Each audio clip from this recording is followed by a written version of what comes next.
जय आत्माराम।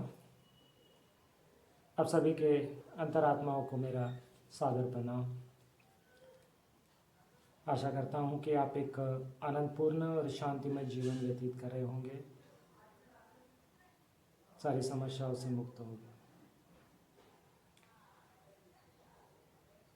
कई बार ऐसा होता है कि हमें कोई बीमारी पकड़ लेती है, हम सही इलाज करते हैं,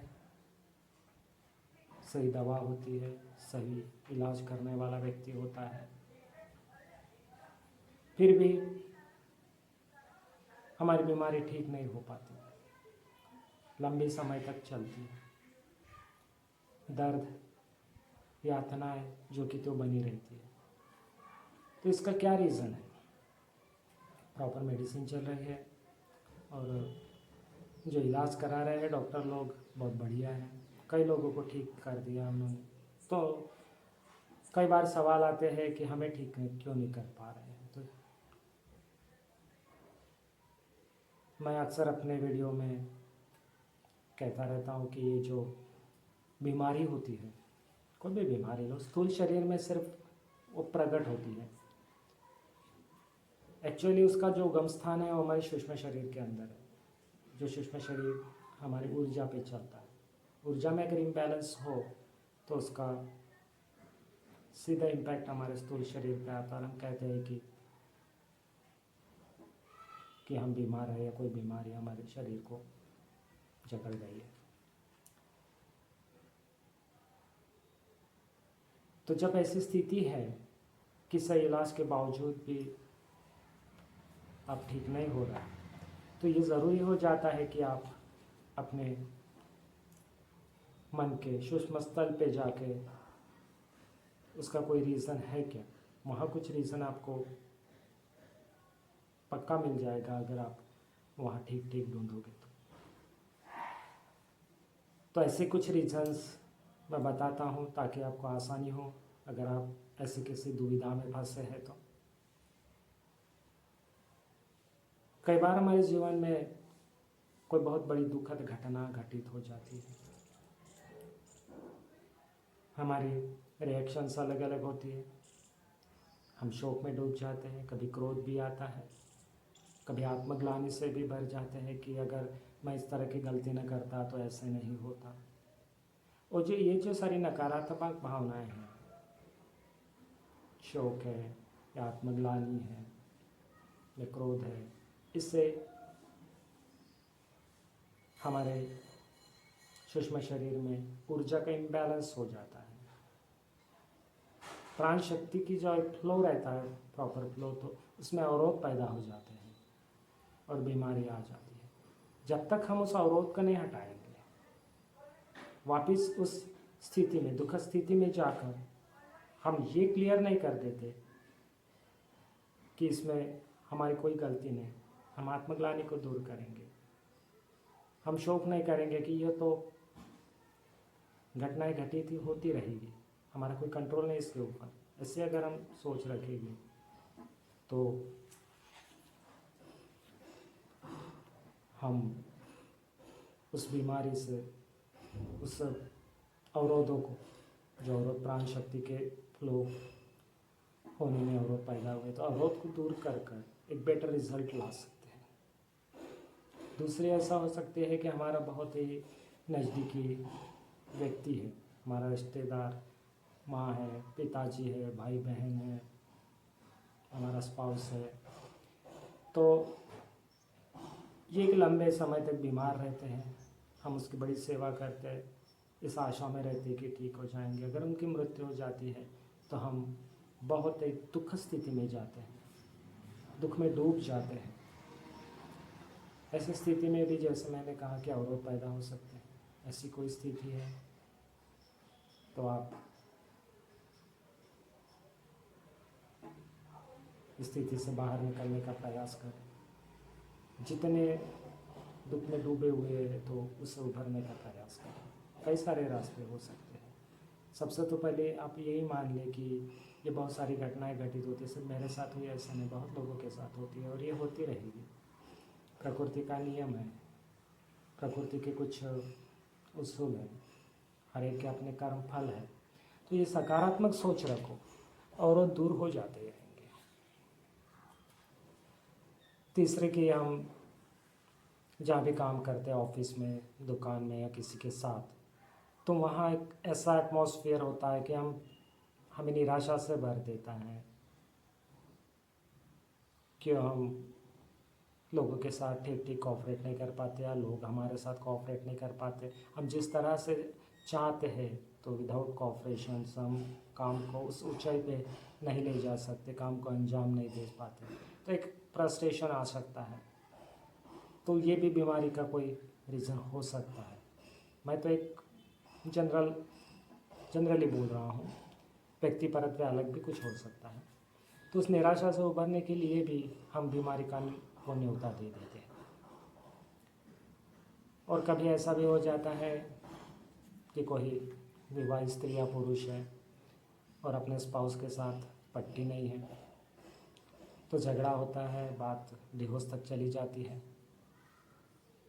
और दो में से कोई एक चाहता है कि ऐसा ना हो, हम फिर साथ रहे, लेकिन दूसरा अपने जिद पे अड़ा हुआ है, ऐसे में डिवोर्स होके रहता है। तो डिवोर्स को टालने के लिए भी मन एक बीमारी का सहारा ले सकता है। तो इससे भी अवरोध पैदा होकर बीमारी आ सकती है। तो इस स्थिति में वो खुद चाहता है कि कोई अवरोध पैदा हो, कोई बीमारी आए, ताकि सामने वाले के मन में सिंपैथी पैदा हो और फिर से सब रिलेशंस ठीक ठाक हो जाए। और भी एक रीज़न हो सकता है, किसी फैमिली में अगर कोई व्यक्ति बीमार है तो सारे जो फैमिली के मेंबर्स हैं तो वो एक साथ खड़े हो जाते हैं वो बीमार व्यक्ति के साथ। और बाकी वक्त जो फैमिली में झगड़े थे, एक दूसरे के साथ मतभेद थे, तो वो सब भूल जाते हैं। हम अक्सर देखते हैं कि फैमिली के अंदर अगर कोई बहुत बड़ी घटना होती है तो अपने अंतर्गत जो भी मतभेद है, जो भी झगड़े हैं, सारे दूर करके हम इकट्ठे हो जाते हैं। तो कभी कभी जो आदमी बीमार है उससे ऐसा लगता है कि ये सिचुएशन बहुत ठीक है, क्योंकि सब मेंबर्स मिलजुल के रहे, प्यार से रहे और मेरे साथ भी बहुत प्यार से बर्ताव कर रहे हैं। ऐसे वक्त वो खुद नहीं चाहता कि ये बीमारी दूर हो। हाँ, उसका बाह्य मन तो चाहता है बीमारी दूर हो, इसलिए डॉक्टर के पास जाना, दवा लेना, सब चलता रहता है ठीक ठाक, लेकिन अंतर मन में अंदर कहीं तो भी ये बात बड़ी फर्म होती है कि अगर ऐसे ही चलता रहे तो ठीक है। क्योंकि बाहर के झगड़े को वो आदमी को काफ़ी परेशान हुआ होता है पास्ट में, तो वो नहीं चाहता कि फिर उस सिचुएशन में हो जाओ, मैं चला जाऊँ। तो ये जो चल रहा है, मैं बीमार हूँ ठीक है, थोड़ी शारीरिक स्तर पे तकलीफ है ठीक है, लेकिन बाहर तो सब ठीक है। तो एक ज़रूरत बन जाती है आदमी की। ऐसा भी होता है। एक और भी रीज़न है कि कोई फैमिली मेंबर है और बाकी जो मेंबर्स है उससे कटे कटे रहते हैं, उसकी तरफ ज़्यादा ध्यान नहीं देते।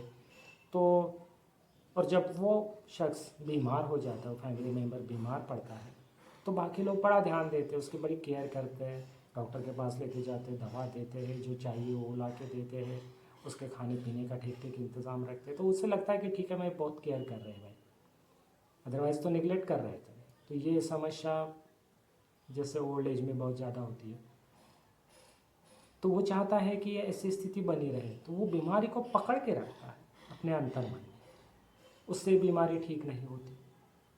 बहुत सारे रीजंस हैं। कई बार होता है